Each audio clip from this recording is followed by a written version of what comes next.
जब से दोस्तों ये फेसबुक, व्हाट्सएप, इंस्टा वगैरह चले हैं, लोगों के हाथ में स्मार्टफोन आए हैं, लोगों को भर भर के ज्ञान मिल रहा है। वैसे तो भारत शुरू से ज्ञानियों का देश रहा है और अब तो कुछ ज़्यादा ही ज्ञान बट रहा है। लेकिन एक चीज़ की दिक्कत है, लोग जो पढ़ लेते हैं, देख लेते हैं, सुन लेते हैं ना, उसी पे यकीन कर लेते हैं। हमारे यहाँ मतलब यहाँ हमारे आज भी जहन के अंदर है ना, अंधविश्वास बहुत ज़्यादा है। पढ़ा लिखा व्यक्ति भी बहुत बहुत ज़्यादा अंधविश्वासी होता है। वो उस चीज़ के पीछे की सच्चाई ढूंढने की बिल्कुल भी कोशिश नहीं करता।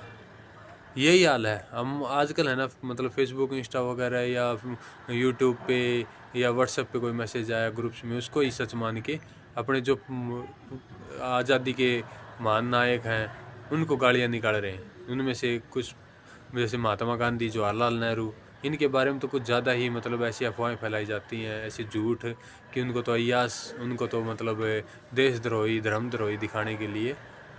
लेकिन हकीकत तो ये है कि भाई अगर उनको जानना है, समझना है उनकी आइडियोलॉजी क्या थी, उनकी सोच क्या थी, तो भाई उनके बारे में पहले ढंग से स्टडी करो, उनको समझो, पढ़ो। देखो पहले पढ़ो, जानो, फिर उनके बारे में कोई धारणा बनाओ। अब कल परसों की बात है, एक भाई का मेरे पास फेसबुक पे मैसेज आया। अब वो कहने को अपने आप को है ना भगत सिंह का, सरदार पटेल का, सुभाष चंद्र बोस का, इनका फ़ैन कहता है। और कल परसों वो मेरे को खूब गालियाँ निकाल रहा है। तो मैंने उससे पूछा कि भाई आप एक बात बताओ, आपने वो पढ़ा है जो भगत सिंह की किताब आती है, मैं नास्तिक क्यों हूँ? तो उस भाई को यही नहीं पता कि ऐसी भी कोई बुक आती है, भगत सिंह की कोई बुक है। उसने कहा कि भाई मैं आस्तिक आदमी हूँ, मैं ऐसी वैसी है ना नास्तिक किताबें नहीं पढ़ता। अब उसको कौन पता है कि भाई ये भगत सिंह की किताब है जिसके आप फ़ैन हो। तो भाई ये हाल है आज के समय का कि लोग बगैर जाने सोचे समझे ऐसे ही मुंह में जो आया बक रहे हैं, उसको इतिहास समझ रहे हैं। तो भाई किसी भी, पहले भगत सिंह को, नेताजी सुभाष चंद्र बोस को, सरदार पटेल को, महात्मा गांधी को, जवाहरलाल नेहरू को पहले पढ़िए, जानिए, सोचिए, समझिए, उसके बाद में कोई उनके बारे में विचार बनाइए। सिर्फ ये है ना, कहने से भगत सिंह के फ़ैन नहीं हो जाओगे।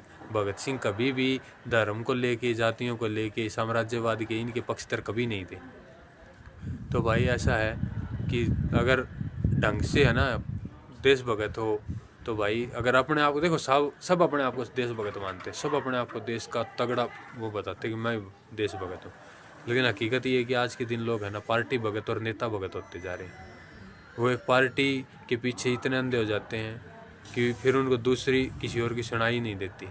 एक नेता के पीछे इतने पागल हो जाते हैं कि बस उसका झूठ भी सच लगने लगता है। ये हाल हो रहा है। तो भाई पहले अपने दिमाग के ऊपर है ना तर्कशील बनिए, काम कीजिए, अपने ऊपर नॉलेज लीजिए, स्टडी कीजिए, किताबें पढ़िए, तब जाके कोई विचार बनाइए। जय हिंद।